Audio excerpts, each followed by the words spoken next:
Olá! Nesse vídeo teremos a apresentação do trabalho prático 1 da disciplina de Introdução à Robótica Industrial. Aqui vemos as questões que vão ser abordadas durante a apresentação.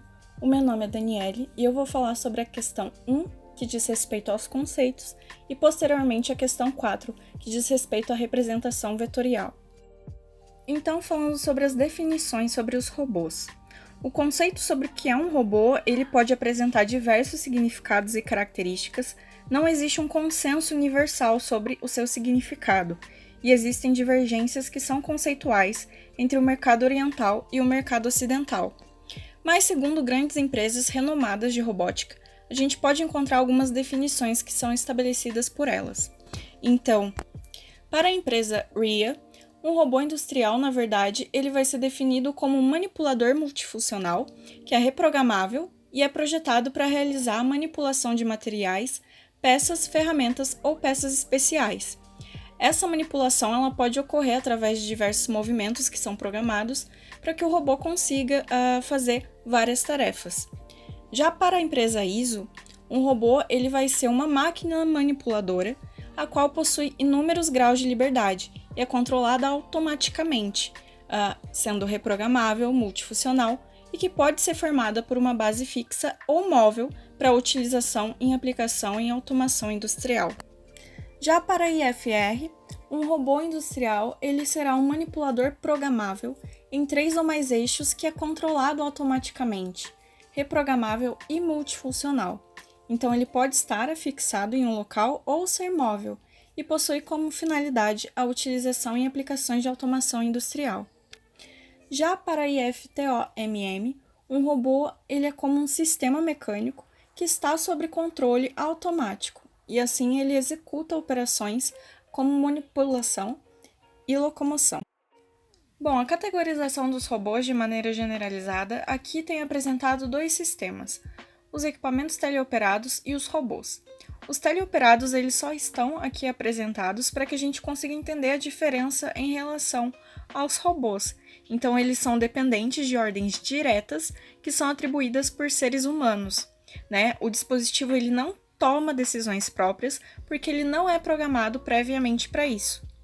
Já a classificação dos robôs de maneira generalizada, eles devem apresentar uma série de características de reprogramabilidade e não depender apenas da ordem em tempo real de um ser humano.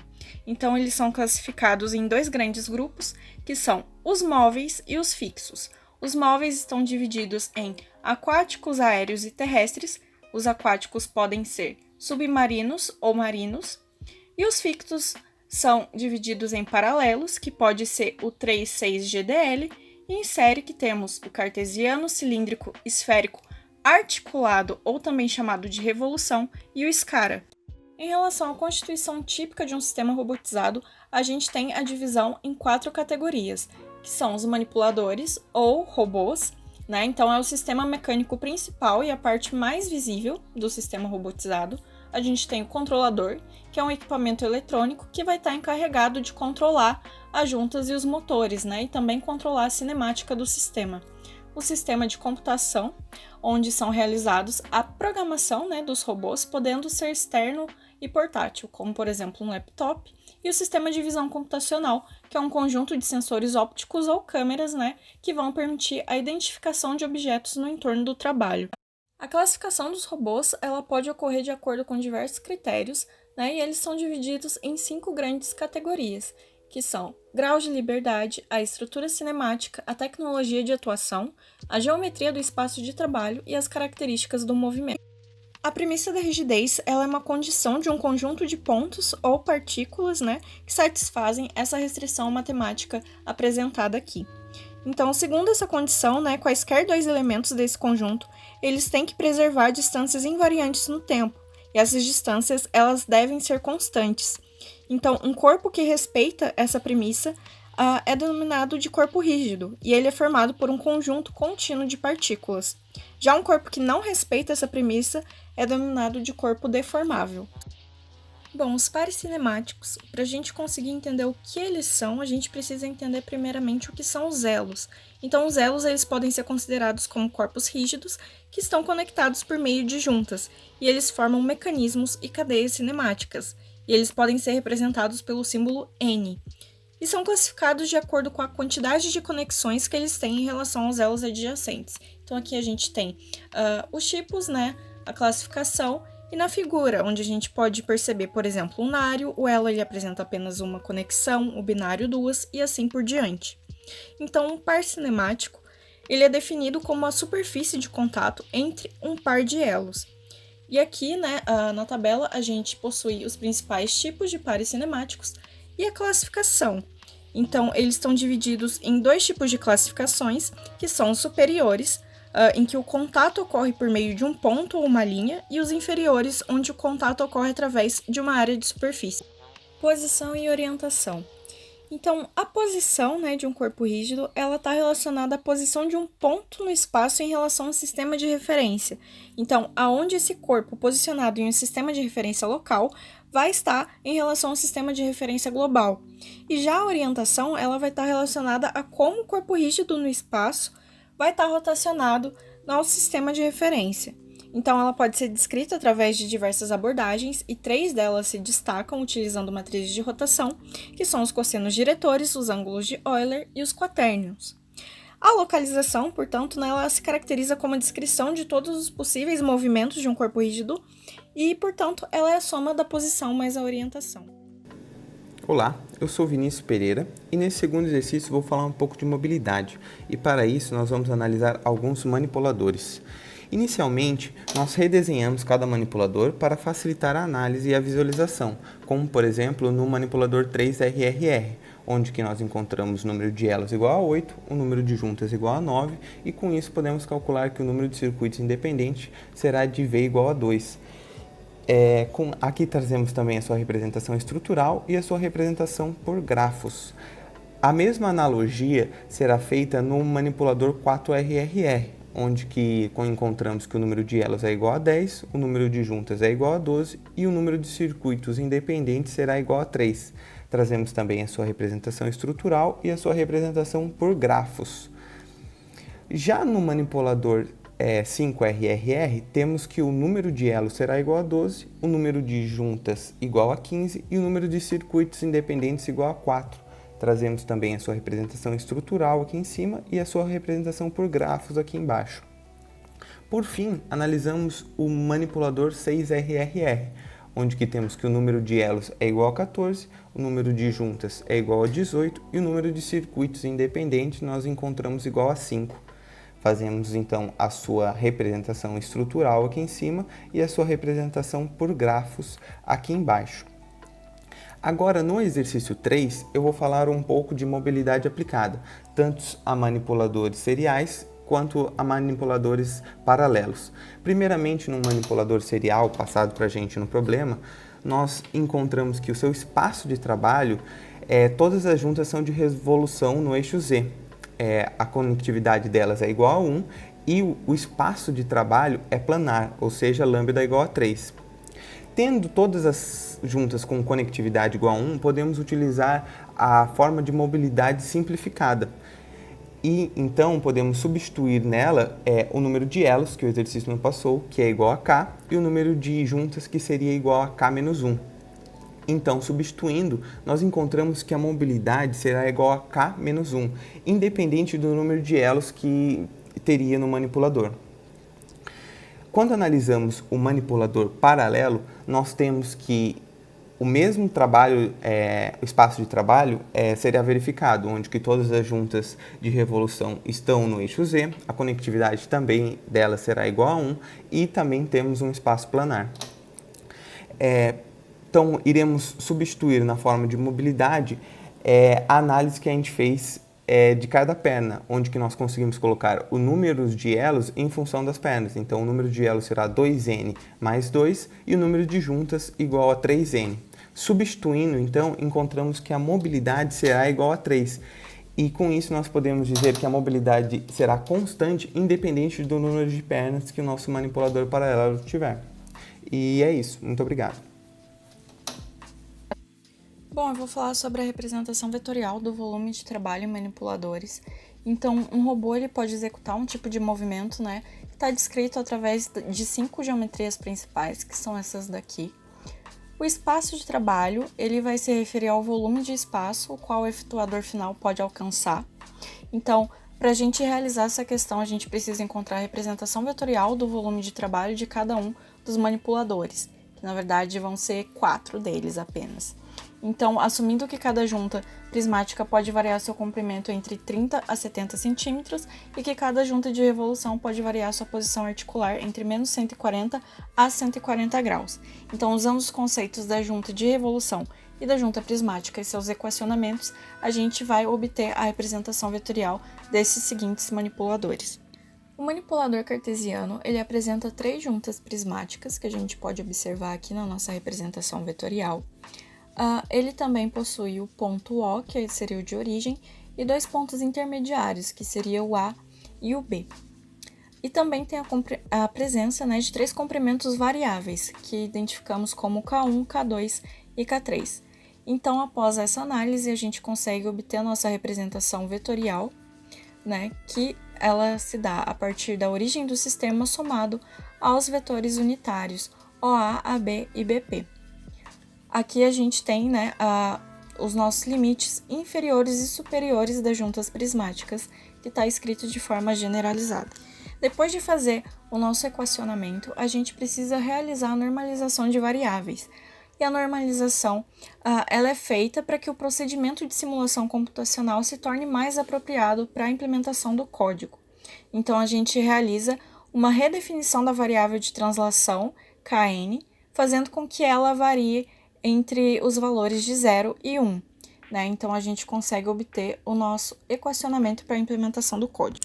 Então, aqui no nosso código, a gente tem o ponto de origem, os comprimentos mínimos e máximos de todas as juntas, e aqui, né, o código para o volume de trabalho, tendo a variação de comprimento K1, K2, K3, e a nossa equação aqui, juntamente com os limites de visualização da nossa janela, obtendo, portanto, a nossa figura do espaço de trabalho de um manipulador cartesiano. O manipulador cilíndrico ele apresenta 3 juntas, onde a primeira vai ser uma junta prismática, a segunda é uma junta de revolução e a terceira, novamente, é uma junta prismática. Então, aqui a gente tem o nosso ponto de interesse, que ele vai depender obrigatoriamente da revolução RZ e do comprimento variável da translação TXY. Na origem, a gente vai ter o nosso ponto O, e como ponto intermediário, a gente tem o nosso ponto A. A gente tem a presença de 2 comprimentos variáveis, que são o K1 e K2, e a revolução ela vai afetar a posição do ponto final de interesse P por um ângulo θ. Então, após essa análise, a gente consegue obter o nosso equacionamento, e a gente também vai ter a delimitação do nosso sistema vetorial. Então, aqui a gente precisa realizar novamente a normalização para conseguir fazer a implementação no nosso código, obtendo essa seguinte equação. Então, após o processo de normalização, a gente vem aqui, o nosso código só sofreu uma alteração, onde a gente acrescentou os valores, né, de θ, máximo e mínimo, e a nova equação de representação vetorial, e a gente consegue obter, portanto, a representação. Já o manipulador esférico, ele apresenta 2 juntas de revolução e uma junta prismática. Então, aqui no desenho, né, a gente tem uma revolução no eixo Z, uma translação na direção da origem, uma revolução no plano XY, a presença de um comprimento variável, né, que identificamos por K, a decomposição do ponto P de interesse, né, em Px, Py, e a altura do ponto P, que identificamos como Pz. Então, as revoluções elas afetam a posição do ponto final de interesse P por 2 ângulos, que é o θ1 e o θ2. E o ângulo θ1 ele é rotacionado pela junta em Z, e o ângulo θ2 vai ser rotacionado pela junta que se encontra presente na origem e no plano XY. Então, a representação vetorial do ponto P ela vai ser obtida a partir das decomposições do eixo Z, X e Y, né? Já que os 2 ângulos eles influenciam na representação vetorial desse manipulador. Então, após fazer, né, todos os equacionamentos, a gente vai realizar novamente a normalização para que a gente consiga, né, fazer a implementação dessa equação. Então, aqui no novo código, a gente tem a implementação, né, dos valores dos dois tetas, θ1 e θ2, e a substituição da equação. Depois que a gente realiza a nossa simulação, a gente consegue obter essa figura que dá a impressão de ser uma esfera completa, porque os ângulos, né, que foram dados para a resolução do exercício, menos 140 graus a 140, eles estão muito aproximados do fechamento completo, né, de uma circunferência. Então, quando a gente faz uma mudança de perspectiva, a gente pode perceber que, na verdade, não é uma esfera completa. Então, a gente acabou alterando os ângulos, né, para o θ1 ir de menos 90 a 90 e o θ2 ir de 0 a menos 90, e assim a gente consegue obter a imagem real desse tipo de manipulador, né, que resulta em uma cúpula esférica. O manipulador Scara possui duas juntas que são de revolução e a terceira junta, que é uma junta prismática. Então, na nossa representação aqui, a gente tem duas juntas de revolução que estão no eixo Z, uma translação no eixo menos Z. Na origem, a gente tem o ponto O e como pontos intermediários, a gente tem os pontos A e B. E ele se difere do manipulador esférico porque na sua representação vetorial, a gente tem a soma dos ângulos θ1 e θ2. E também temos o comprimento L1 e L2. Então, após a gente fazer a nossa análise e obter as nossas equações com a soma dos ângulos, né, a gente tem que realizar novamente a normalização para poder implementar no nosso código. Então, a gente obteve esta nova equação da representação. Na simulação, a gente só vai ter o acréscimo, né, do comprimento da barra fixa L1 e L2, que a gente utilizou um valor aleatório, que na verdade utilizamos o comprimento de 30 centímetros, e o acréscimo da nova equação de representação vetorial. A imagem obtida, a gente tem a impressão de ser uma esfera completa e oca, e isso acontece novamente por conta dos ângulos menos 140 a 140 serem bem próximos do fechamento de uma circunferência. Então, a gente realizou uma nova simulação, substituindo os valores dos ângulos para menos 60 a 130 graus, para que a gente conseguisse obter o formato real do espaço de trabalho do manipulador Scara. Olá, eu sou o André e eu irei apresentar as questões 5 e 6 desse trabalho. Para a questão 5, é requisitado os valores dos ângulos de Euler, sabendo que será realizada uma rotação nos eixos I e JK. Sendo assim, teremos que utilizar os quaternos. Na primeira imagem temos a matriz de rotação dos ângulos de Euler e na segunda imagem temos os valores dos ângulos de Euler em relação à matriz 1. Na terceira matriz temos a matriz de rotação dos quaternos, utilizando quaternos. Sendo assim, para descobrirmos os ângulos de Euler, teremos apenas que substituir os elementos da matriz de Euler pelos elementos da matriz dos quaternos. Sendo assim, a gente vai obter os valores 1 da imagem 1 para θ, da imagem 2 para psi e da imagem 3 para φ. Na questão 6, temos a seguinte imagem, na qual possuímos várias referências. Para realizar os cálculos, teremos que utilizar rotações por cossenos diretores e iremos utilizar o sistema local de referência. Sendo assim, se houver mais de uma rotação, o sentido de multiplicação será da esquerda para a direita por causa do sistema local de referência escolhido.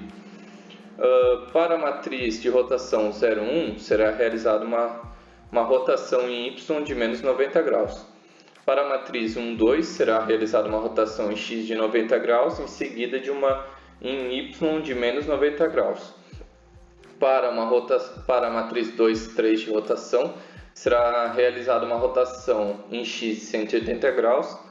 Para a matriz de rotação 3,4, será realizada uma rotação em y de menos 90 graus. Em seguida, uma rotação em z de menos 90 graus.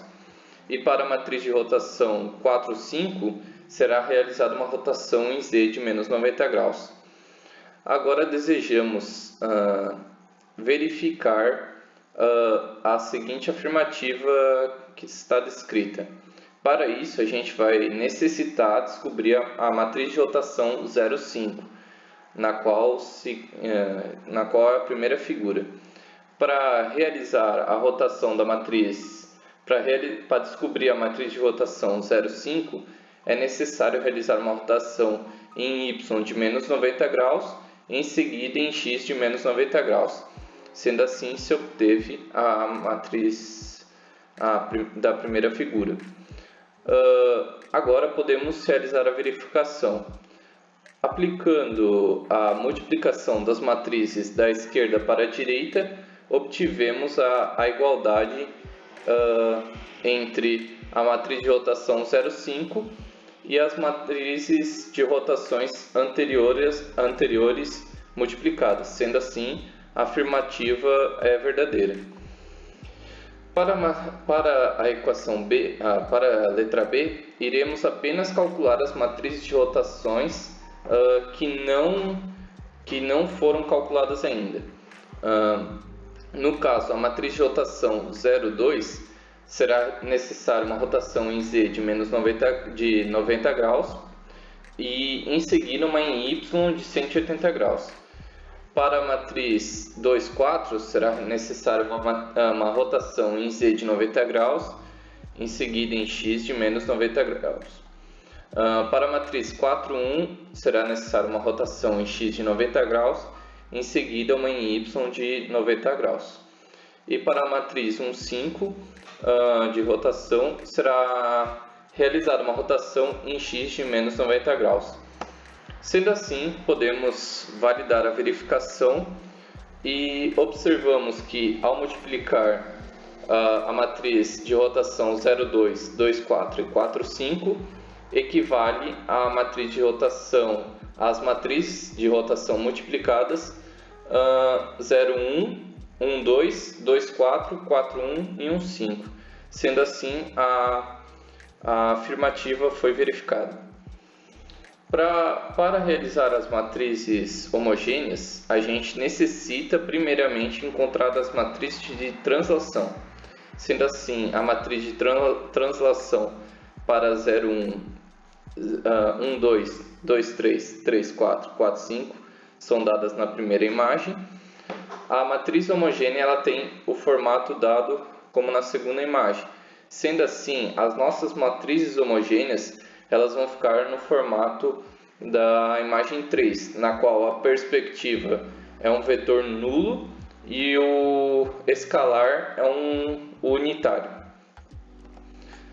Sendo assim, na questão D, necessitamos encontrar o vetor de translação 0,5, na qual foi dado na imagem 1, e com ele conseguimos obter a nossa matriz homogênea 0,5.